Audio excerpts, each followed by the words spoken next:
नमस्कार विद्यार्थी मित्रांनो, स्पंदन अकॅडमी या शैक्षणिक चॅनलमध्ये आपल्या सर्वांचं मनःपूर्वक स्वागत.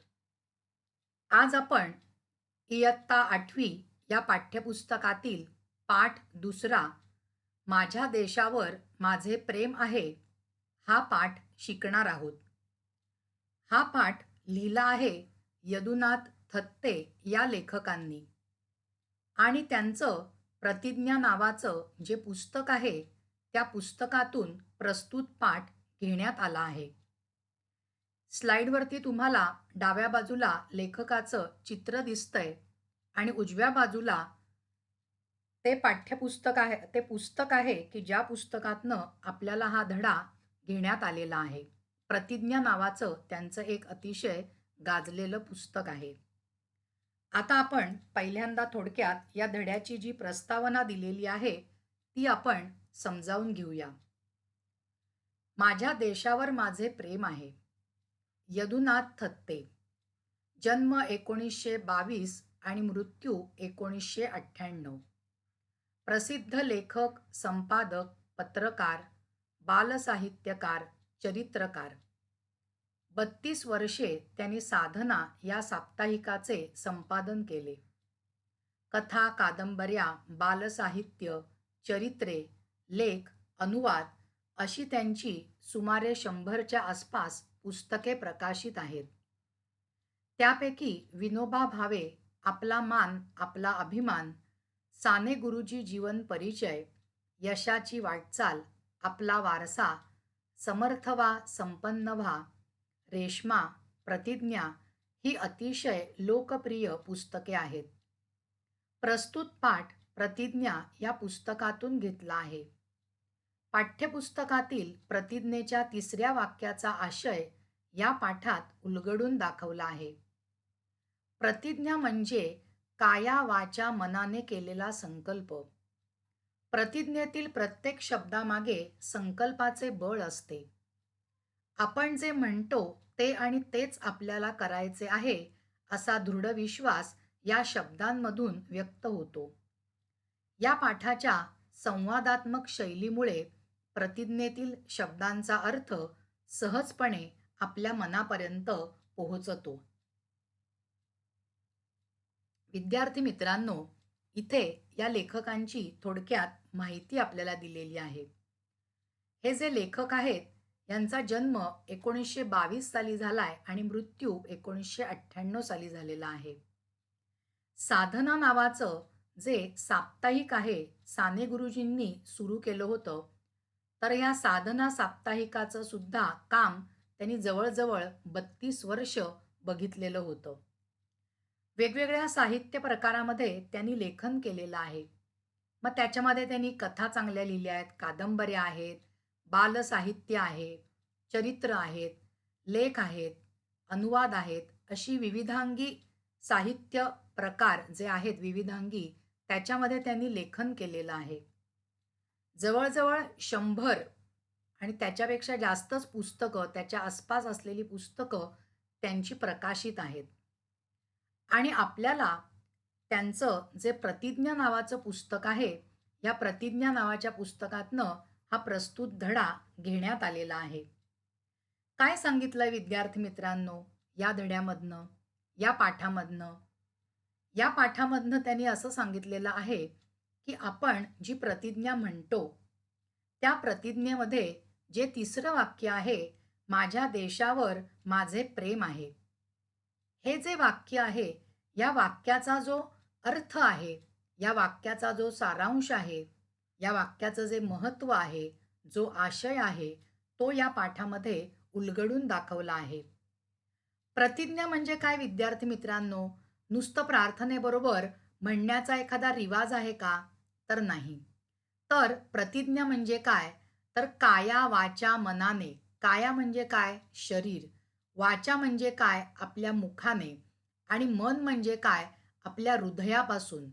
आपण आपल्या कायेने, वाचेने आणि मनाने केलेला तो संकल्प पाहिजे. म्हणजे नुसतंच शब्द पाठ आहेत आणि आपण प्रतिज्ञा घडघड म्हणत आहोत, असं त्याला स्वरूप न येता त्या प्रतिज्ञेमधल्या शब्दांचा अर्थ माझ्या देहबोलीतून व्यक्त व्हायला पाहिजे, माझ्या मुखातनं तो उमटाला पाहिजे आणि माझ्या मनामध्ये त्याची नोंद केलेली असली पाहिजे.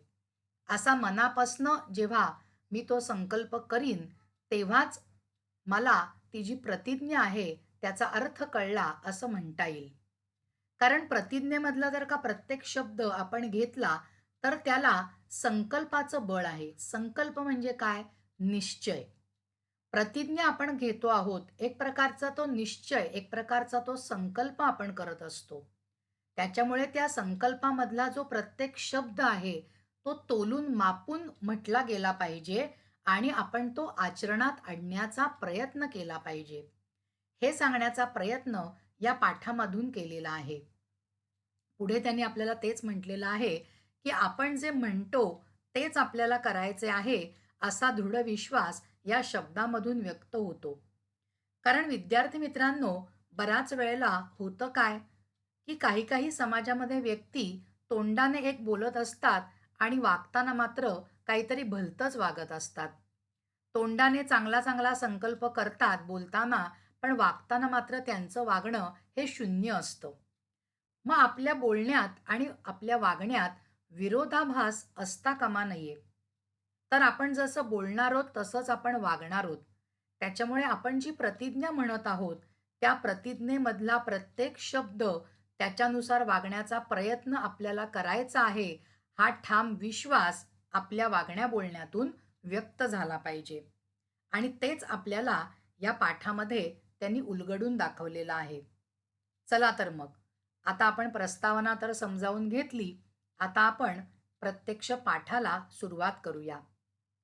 मी एकदा एका शाळेत गेलो होतो. शाळेची प्रार्थनेची वेळ होती. मुले पुस्तकातील प्रतिज्ञा म्हणतायत हे पाहून मी सुखावलो. सुखावलो म्हणजे काय? लेखकाला बरं वाटलं, की बाबा शाळेची वेळ चालू आहे आणि सगळी मुलं प्रतिज्ञा पण म्हणतायत, प्रार्थना पण म्हणतायत आणि प्रतिज्ञा म्हणतायत हे पाहून लेखक सुखावले म्हणजे त्यांना समाधान वाटलं. मुले प्रार्थनेहून परतली. मी मुलांना विचारले, "तुमच्या देशावर तुमचे प्रेम आहे काय?" आता लेखकांनी हा प्रश्न विचारल्यानंतर मुले तत्काळ म्हणाली. मुले म्हणाली, "अलबत, अलबत म्हणजे खरोखर. आपल्या देशावर प्रेम न करणारे आम्ही करंटे थोडेच आहोत." करंटे याचा अर्थ दुर्दैवी. करंटे ह्या शब्दाचा अर्थ काय विद्यार्थी मित्रांनो? नीट लक्षात घ्या. करंटे ह्या शब्दाचा अर्थ दुर्दैवी. आता मुलांनी काय उत्तर दिलं? खरंच, आपल्या देशावर आम्ही प्रेम करतोच. आम्ही काही इतके दुर्दैवी नाही आहोत.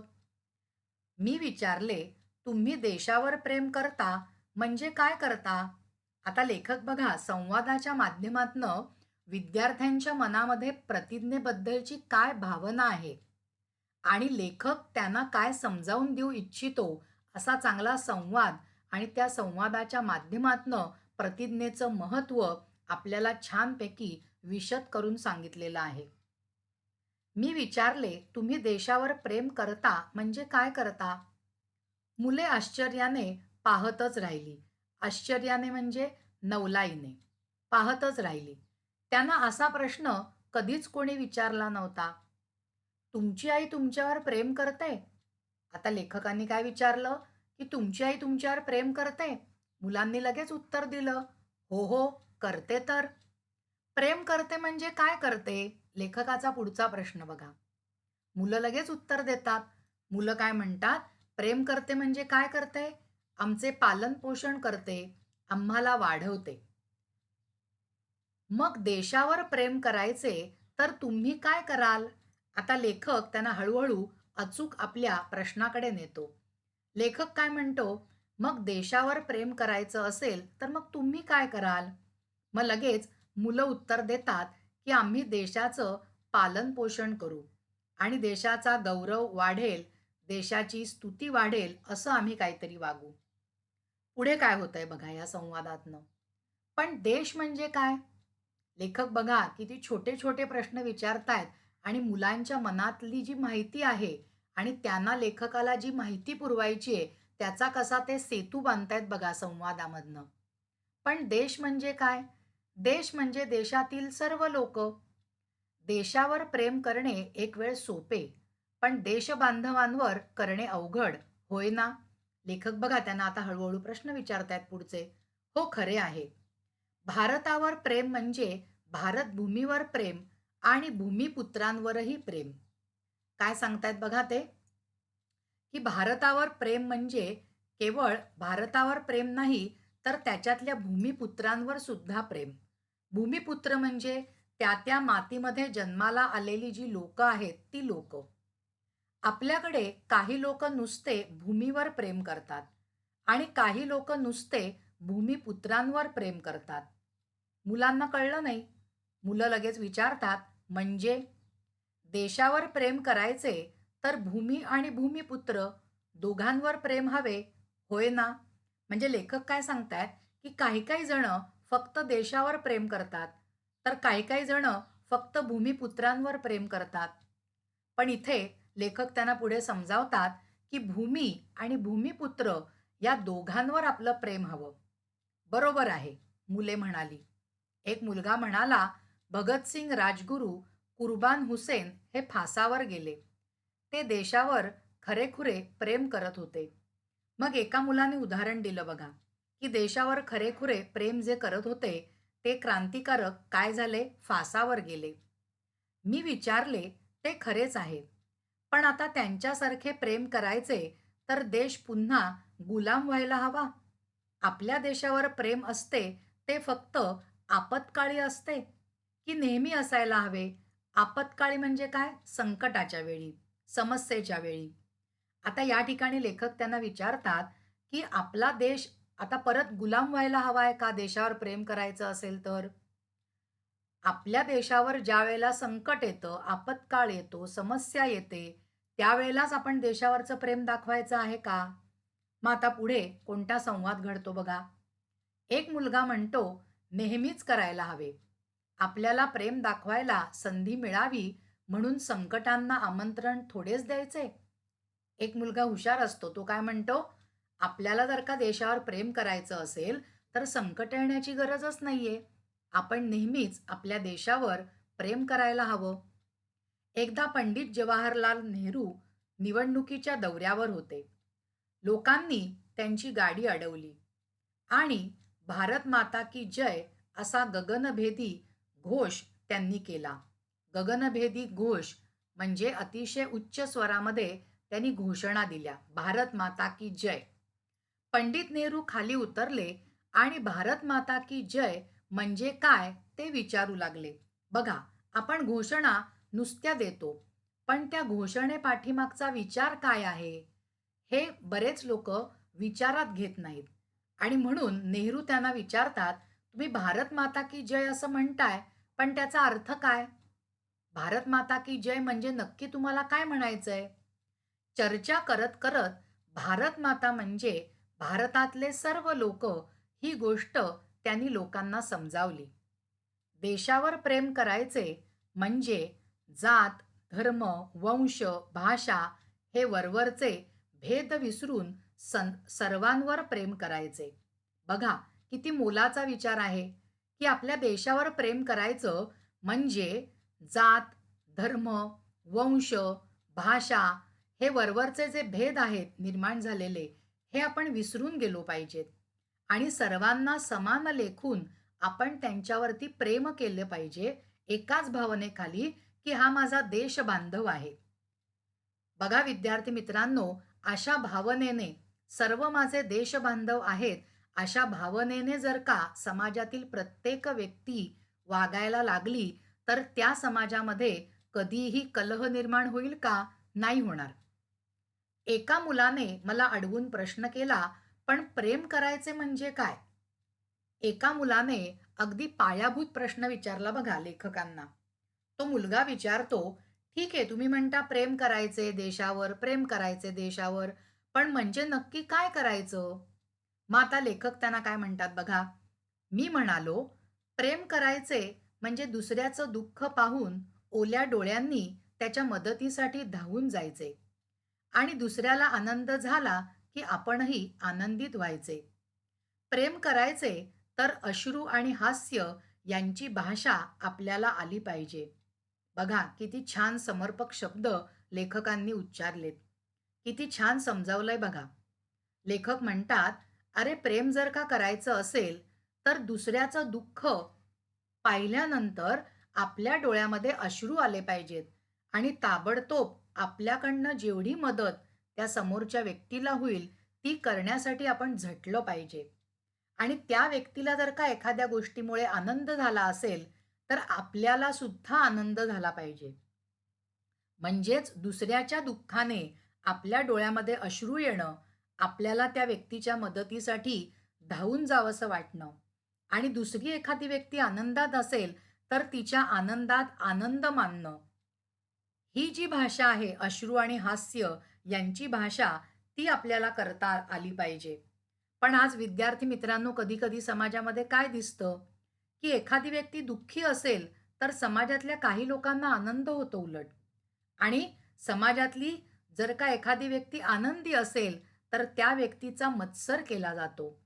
याला खरं प्रेम म्हणायचं का? नाही. तर लेखकांनी सांगितलंय बघा, खरं प्रेम म्हणजे काय? की दुसऱ्याच्या दुःखाने आपल्या डोळ्यात अश्रू आले पाहिजेत आणि दुसऱ्याच्या आनंदामध्ये त्याचा आनंद वाटून घेताना आपल्या मुखावरती हास्य आलं पाहिजे. पुढे त्यांनी काय समजावलंय बघा. हास्य आणि अश्रूंची भाषा मुलांनी विचारलं. मुलंच आहेत ती. मग आता लेखक काय समजावतात बघा. हास्य आणि अश्रू यांची ही जागतिक भाषा आहे. लेखकांनी काय समजावलेलं आहे, की हास्य आणि अश्रू ही जी भाषा आहे, ही जागतिक भाषा आहे. महात्मा गांधीजी काय म्हणाले होते माहीत आहे? ते म्हणाले होते, "प्रेम निष्क्रिय असूच शकत नाही." निष्क्रिय याचा अर्थ काय? कोणतीही क्रिया करायला उत्तेजन न देणारं. आपल्या जीवनामध्ये कोणतीही कृती करायला उत्तेजन न देणारं. निष्क्रिय या शब्दाचा अर्थ. मग प्रेम असं असं असू शकतं का? नाही. प्रेम हे कधीच निष्क्रिय असू शकत नाही. तर प्रेम कसं असतं? तर प्रेम हे सक्रिय पाहिजे. सक्रिय पाहिजे म्हणजेच काय? की त्या प्रेमाच्या पाठिंब्यावरती आपण आपल्या आयुष्यामध्ये चांगली कृती करायला उद्युक्त झालो पाहिजे. चांगली कृती आपल्या कडनं घडली पाहिजे. त्याला म्हणायचं सक्रिय प्रेम आणि प्रेमाची भाषा ही सक्रियच असते. प्रेम हे निष्क्रिय असूच शकत नाही. कारण ते आपल्याला आधार देतं, प्रेरणा देतं. आणि अजून एक त्यांनी प्रेमाचं या ठिकाणी वैशिष्ट्य काय सांगितलेलं आहे, की तसे सुबुद्धही हवे. सुबुद्धही म्हणजेच काय? की प्रेम करत असताना ते आंधळेपणाने करायचं नाहीये. तर आपलं आपलं मन आणि आपली बुद्धी यांचा ताळमेळ घालून आपण प्रेम करायचं आहे. आणि असं प्रेम कसं असतं? सुबुद्ध असतं आणि सक्रिय असतं. पण शांततेच्या काळात देशावर प्रेम करायचे म्हणजे काय? आता मुलांना काय माहिती आहे, की आपला देश गुलामीत होता, तेव्हा देशातल्या लोकांनी स्वातंत्र्यासाठी प्रयत्न केले, देशावर प्रेम केलं, प्रसंगी मरणसुद्धा पत्करलं. पण आता तर आपला देश स्वातंत्र्यामध्ये आहे. शांततेचा काळ सगळीकडे चालला आहे. मग देशावर प्रेम करायचं म्हणजे काय? मग आता लेखक काय समजावतात बघा. शांततेच्या काळात प्रेम करण्याचे कितीतरी मार्ग आहेत. देशाच्या नवनिर्माणासाठी रचनात्मक काम करणे म्हणजे देशावर प्रेम करणे. रचनात्मक काम खूप महत्वाचा शब्द आहे विद्यार्थी मित्रांनो हा.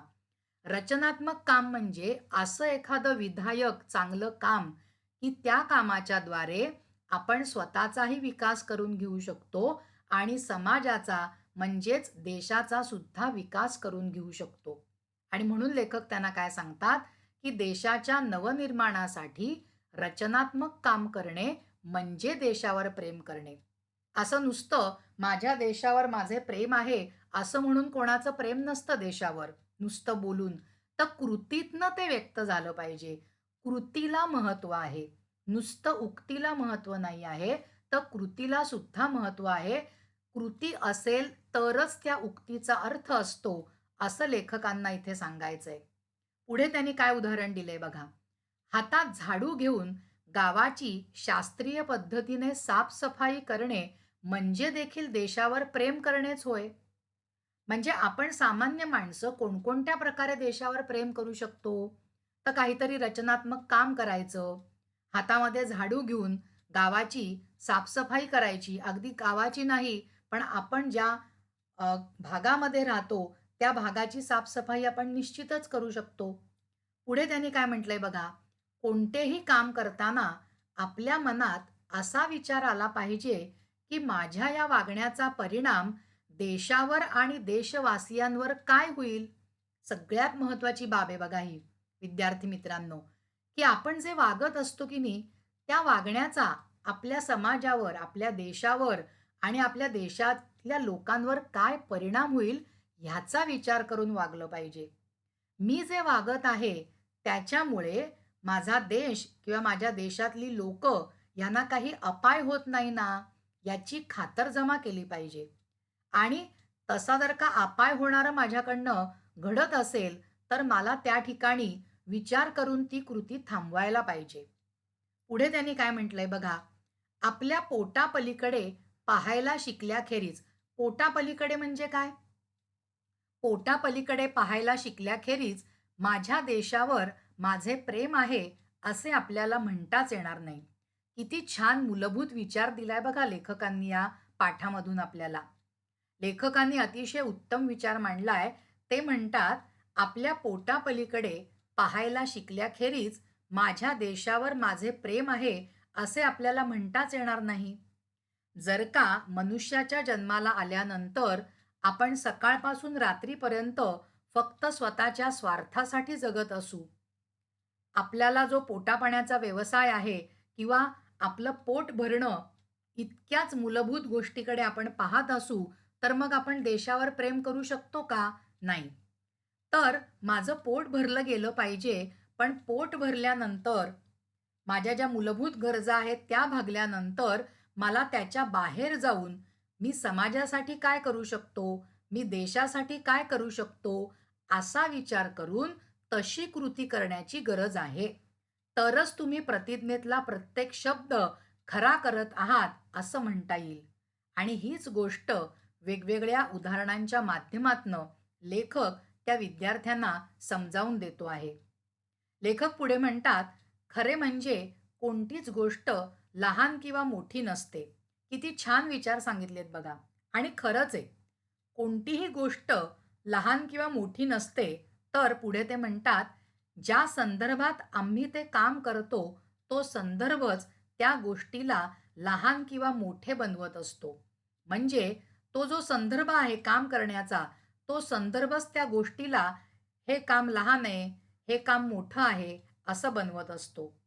स्वार्थी वृत्तीने केलेले मोठे काम लहान असते आणि निस्वार्थी वृत्तीने केलेले लहान कामही मोठे असते. निस्वार्थी वृत्तीने, ज्याच्यामध्ये स्वतःचा स्वार्थ नाही, अशा वृत्तीने केलेलं काम म्हणजे निस्वार्थी काम. आता या ठिकाणी त्यांना काय म्हणायचं आहे, लहान काम, मोठं काम? म्हणजे काही-काही लोकांच्या मनामध्ये असं असतं, की दुय्यम दर्जाचं काम म्हणजे अगदी रस्ता झाडणं असेल किंवा रस्त्यावरचा कचरा उचलणं असेल, हे अतिशय दुय्यम लहान काम आहे असं म्हटलं जातं. पण वस्तुतः मंडळी तसं नसतं. विद्यार्थी मित्रांनो, कोणतंही काम लहान किंवा मोठं नसतं. आपल्याला दिलेलं काम, मग ते लहानात लहान काम का असेना, पण आपण जर का ते मन लावून केलं, आपण जर का ते कर्तव्य बुद्धीने केलं, तर ते लहान काम सुद्धा मोठं होतं. आणि आपण केवळ स्वार्थी वृत्तीने केलं, तर कितीही मोठं काम असू दे, ते काम अतिशय दुय्यम किंवा अतिशय लहान होतं. म्हणून त्यांनी या ठिकाणी सांगितलंय, की कामाकडे बघत असताना तुम्ही कर्तव्य भावनेने बघा, म्हणजे काम हे मोठंच असणार आहे. कुठलंही काम हे दुय्यम नसणार आहे. आता संत कबीरांचे नाव तुम्ही ऐकले आहे ना? लेखक पुढे विचारतात, की संत कबीरांचे नाव तुम्ही ऐकले आहे ना? हे संत कबीर आपल्याला सगळ्यांना माहिती आहेत. आता पुढे त्यांनी काय म्हटलंय बघा. हो, हो, ऐकले आहे ना, विद्यार्थी म्हणतात. ते शेले विणायचे इतर विणकरांसारखेच. पण देशासाठी हे सणंग विणतो आहे, अशा भावनेने विणायचे आणि म्हणून ते अपूर्व असायचे. या ठिकाणी त्यांनी काय म्हटलंय बघा, संत कबीरांचं उदाहरण देऊन, त्यांनी असं म्हटलेलं आहे, की ते विणकर होते आणि ते शेले विणायचे. पण मी विणकर आहे, मी कमी दर्जाचं काम करत आहे, असं त्यांनी कधी मानलं नाही. तर माझ्या देशाच्या प्रती माझं हे कर्तव्य आहे, विणकराचं काम करायचं, अशा भावनेने त्यांनी ते विणकराचं काम केलं आणि म्हणूनच ते खूप अपूर्व होतं. ते खूप अपूर्व होतं म्हणजेच काय? ते काम खूप मोठं होतं, मोठ्या दर्जाचं होतं. आपण शिकतो आणि अध्यापक शिकवतात. परीक्षेत चांगले मार्क मिळावेत म्हणून शिकवलेले आणि मुले सज्ञान व्हावीत म्हणून शिकवलेले यात फरक असेल की नाही? किती छान प्रश्न विचारलाय बघा. या ठिकाणी लेखकांनी काय विचारलेलं आहे, की परीक्षेत चांगले मार्क मिळावेत या हेतूनं शिकवलेलं आणि मुलं सज्ञान व्हावीत म्हणजे जीवन उपयोगी मार्गदर्शन त्यांना मिळावं म्हणून जे शिकवलेलं आहे, या दोहोंमध्ये फरक आहे का? हो, फरक असायला हवा, विद्यार्थी म्हणतात. कारण एखादा पाठ शिकत असताना फक्त हा पाठ शिकल्यानंतर मला त्याच्यातनं पैकीत मार्क कसे मिळणार आहेत? एवढाच जर का परीक्षार्थी या नात्याने आपण विचार करून जर का अभ्यास करायला लागलो, तर आपल्याला मार्क भरपूर मिळतील. परंतु उद्या आपण जीवन व्यवहारामध्ये वागत असताना आपल्याकडनं चांगली कृती घडेलच याची खात्री नाही देता येत. आणि म्हणून लेखक काय म्हणतात, की नुसतं चांगले मार्क मिळावेत म्हणून शिकवणं किंवा शिकणं असं असता कामा नये, तर मुलं सज्ञान व्हावीत. त्यांना उत्तम प्रकारे ज्ञान मिळावं आणि ते ज्ञान त्यांनी आपल्या आचरणामध्ये आणलं पाहिजे. असं शिकवणं हे जास्त अभिप्रेत आहे. आता त्यांनी त्याच्यासाठी दुसरं काय उदाहरण दिलंय बघा. आपण हॉटेलात आपण खातो आणि घरी आईने बनवलेला पदार्थ आपण खातो. त्यात काही फरक आपल्याला जाणवतो? आता मुलं लगेच म्हणतात, "आईच्या प्रेमाची चव त्या पदार्थात मिसळलेली असते." अगदी खरं आहे. तुम्ही हॉटेलमध्ये जाऊन खा, हॉटेलमधलं घरी मागवून खा, ती चव आणि आईने एखादा साधाच पदार्थ घरात बनवला असेल त्याची चव, आपल्याला आईच्या पदार्थाची चव जास्त आवडते, कारण ते मायेने बनवलेलं असतं. तिचं प्रेम त्या चवीमध्ये, त्या पदार्थामध्ये मिसळलं गेलेलं असतं.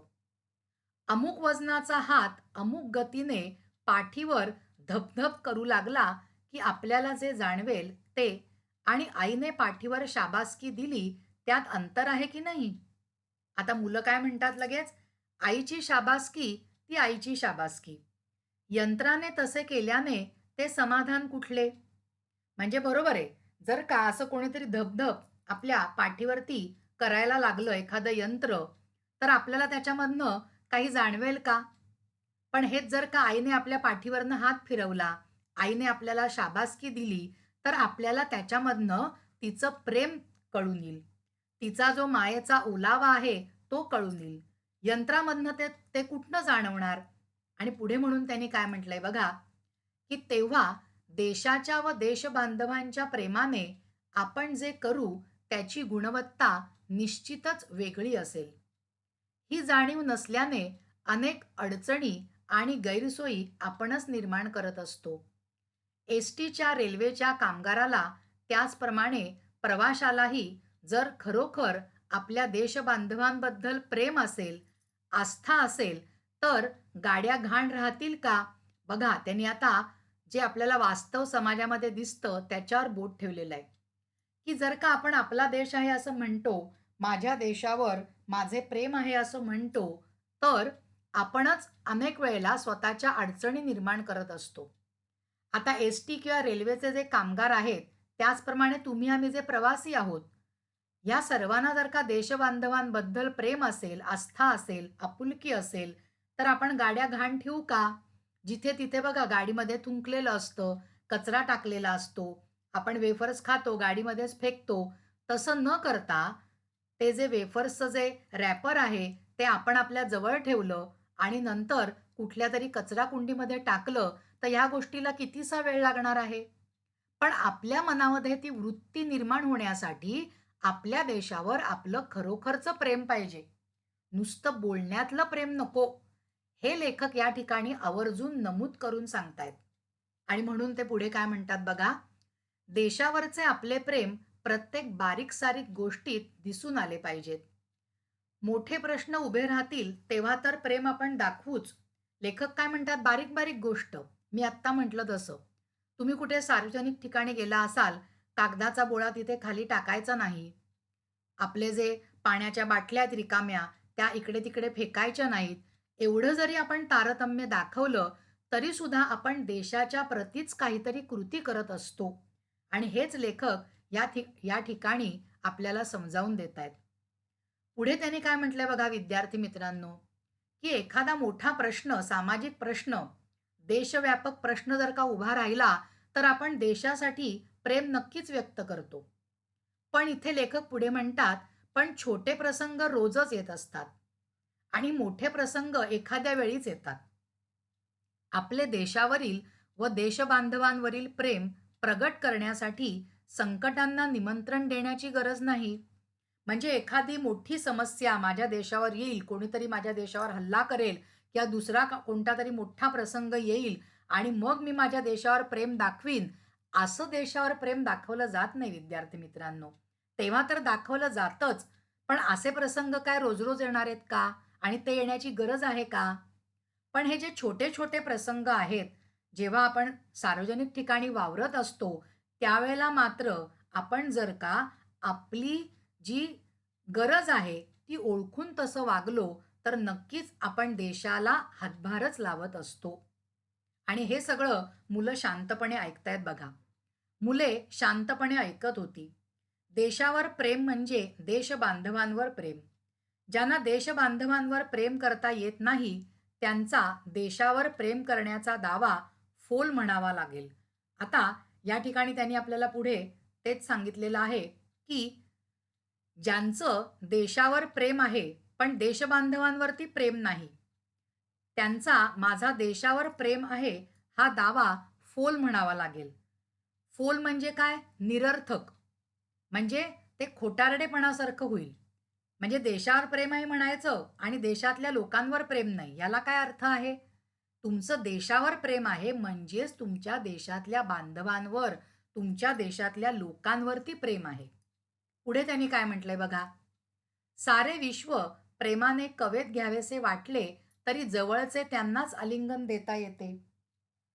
त्याचप्रमाणे यच्च यावत मानव मात्रावर प्रेम करायचे म्हटले तरी शेवटी देशबांधवांवर प्रेम करणेच शक्य असते. आपण अगदी तोंडाने म्हणू की हे विश्वची माझे घरं, पण जगातल्या सगळ्या लोकांना आपल्याला जवळ घेता येईल का? आलिंगन देता येईल का? आलिंगन म्हणजे काय? आलिंगन याचा अर्थ मिठी मारणे. आपण सगळ्यांना काही आलिंगन देऊ शकणार नाही. तर जे आपल्या ओळखीचे आहेत, जे आपल्या परिचयाचे आहेत, जे आपल्या जवळचे आहेत, त्यांना आपण जवळ घेऊन आपलं प्रेम नक्कीच व्यक्त करू शकतो. आणि म्हणून त्याने असं म्हटलेलं आहे, की मानव मात्रावर प्रेम करायचे म्हटले, तरी शेवटी देशबांधवांवर प्रेम करणेच शक्य असते. मी जरी असं म्हटलं, की संपूर्ण जगावर माझं प्रेम आहे, परंतु तरीसुद्धा देशबांधवांवरतीच माझं प्रेम करणं मला शक्य असतं. तिथपासनं आपण सुरुवात करायला पाहिजे, असं लेखकांना या मुद्द्यामध्ये म्हणायचं आहे. पुढे लेखकांनी काय म्हटलंय बघा, प्रेम कधीही निष्क्रिय राहू शकत नाही. मगाशी हा मुद्दा आपण बघितला. प्रेमात अपार अशी संवर्धक शक्ती असते. लक्षात घ्या, संवर्धक. संवर्धक म्हणजे वाढवणारी. आपल्यातली जी कार्य करण्याची शक्ती आहे, ती शक्ती वाढवणारी जी गरज आहे ती म्हणजे प्रेम. ती प्रेरणा म्हणजे प्रेम. ती ओळखूनच खरा धर्म या कवितेत साने गुरुजी म्हणतात, खरा तो एकची धर्म जगाला प्रेम अर्पावे. साने गुरुजींनी किती छान म्हटलंय बघा या वाक्यामध्ये. अशा खऱ्या धर्माच्या उपासकालाच खऱ्या अर्थाने असे म्हणता येईल, की माझ्या देशावर माझे प्रेम आहे. कोणाला म्हणता येईल माझ्या देशावर माझे प्रेम आहे? की एकच धर्म खरा आहे. कोणता धर्म खरा आहे? जगावरती प्रेम करा. जगाला प्रेम द्या. जगाला प्रेम अर्पावे. अर्पावे याचा अर्थ देणे. आपण आपल्याकडचं दिलं पाहिजे तरच ते आपल्याकडे परत येणार आहे. आपण जर का सतत आपल्याकडे येण्याची अपेक्षा जर का करत बसलो, तर आपल्याकडे कधीच काही येणार नाही. पण आपण जर का सतत देण्याची भूमिका घेतली, तर निश्चितच 10 पटीने आपल्याजवळ ते परत येतं. आणि म्हणूनच आपण जगाला प्रेम जर का देत राहिलो, तरच जगसुद्धा आपल्याला प्रेम देणार आहे, आपल्याकडे प्रेमाने बघणार आहे. आणि लेखक पुढे म्हणतात, खरोखरच आपल्या देशावर आपले प्रेम असते, तर आपली गावे अशी मलमूत्राने वेढलेली दिसली असती का? परत बघा, त्यांनी किती चपखल प्रश्न विचारलेला आहे. एकीकडे आपण म्हणतो, हो, माझ्या देशावर माझे प्रेम आहे. आणि दुसरीकडे खेडोपाडी काय, शहरामध्ये काय, मलमूत्राने वेढलेली गावं आपल्याला दिसतात. मग हे योग्य आहे का? म्हणजे ते विद्यार्थ्यांच्या मनामध्ये ती जागृती निर्माण करतायत विद्यार्थी मित्रांनो. लक्षात येतंय तुमच्या? आपले डोंगर उघडे-बोडके दिसले असते का? सस्यश्यामला माता असे काय फक्त राष्ट्रगीतातच घोषवायचे? घोषवायचे म्हणजे काय? राष्ट्रगीतातच म्हणायचं असतं का? सस्यश्यामला, सस्य याचा अर्थ धनधान्याने संपन्न असलेली. धनधान्याने संपन्न असलेली माता, माता म्हणजे कोण? आपली ही भारत भूमी. असं आपण फक्त राष्ट्रगीतातच म्हणायचं का? तर ती भूमी सस्यश्यामल व्हावी म्हणून आपला घाम गळायची तयारी ठेवायची. म्हणजे नुसतंच राष्ट्रगीतात म्हणायचं, तर तसं नाही. तर खरोखरच धनधान्याने संपन्न भारतभूमी करण्यासाठी आपण घाम गाळणार आहोत का? देशावर प्रेम करायचे, तर देशाचे आजचे चित्र बदलण्यासाठी कंबर कसायला हवी. कंबर कसायला हवी म्हणजे काय? जिद्दीने प्रयत्न करायला हवा. माझ्या देशावर माझे खरेखुरे प्रेम असेल, तर तो प्रदूषणाच्या कचाट्यात गवसू नये, यासाठी मी खटपट करायला नको. कचाट्यात म्हणजे काय? त्याच्या तावडीत, प्रदूषणाच्या तावडीत. गवसू नये म्हणजे सापडू नये. म्हणजे प्रदूषण वाढू नये म्हणून मी स्वतः काहीतरी प्रयत्न करायला हवेत. इथली हवा, पाणी, निसर्ग बिघडवून टाकल्यामुळे आपल्या देशावरील आपले प्रेम सिद्ध होईल का? अगदी मूलभूत प्रश्न विचारतायत बघा. आणि मुलांची मनं देशाच्या प्रती कशी तयार करतायत बघा लेखक. पुढे त्यांनी काय म्हटलंय बघा. ही भूमी सुजलाम सुफलाम आहे असे म्हणत असतानाच तिची सुफलता आपल्या कर्तृत्वावर अवलंबून राहणार आहे, हे कसे विसरता येईल?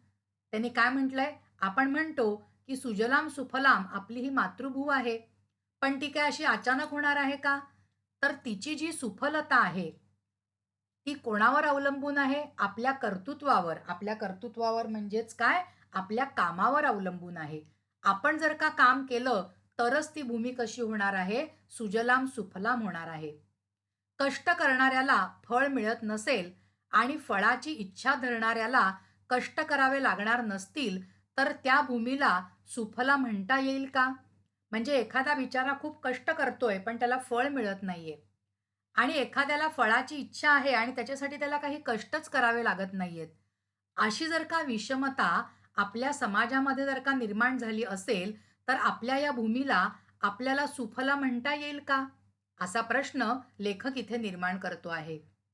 माझ्या देशावर माझे खरेखुरे प्रेम असेल, तर वंदे मातरम गीतात जो आदर्श सांगितला आहे, तो वास्तवात यावा यासाठी धडपडण्याची प्रेरणा आपल्याला मिळाली पाहिजे.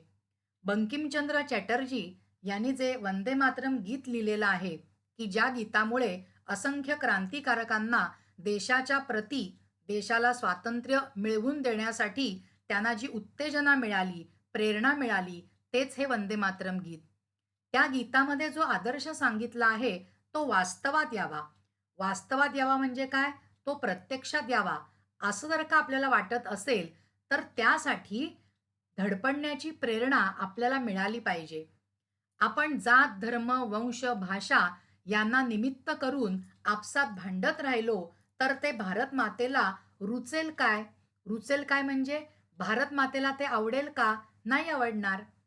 देशावर आपले प्रेम असेल, तर सर्व समाज घटकांना न्याय, स्वातंत्र्य, समता आणि आपलेपणाची हमी आपल्याला देता आली पाहिजे.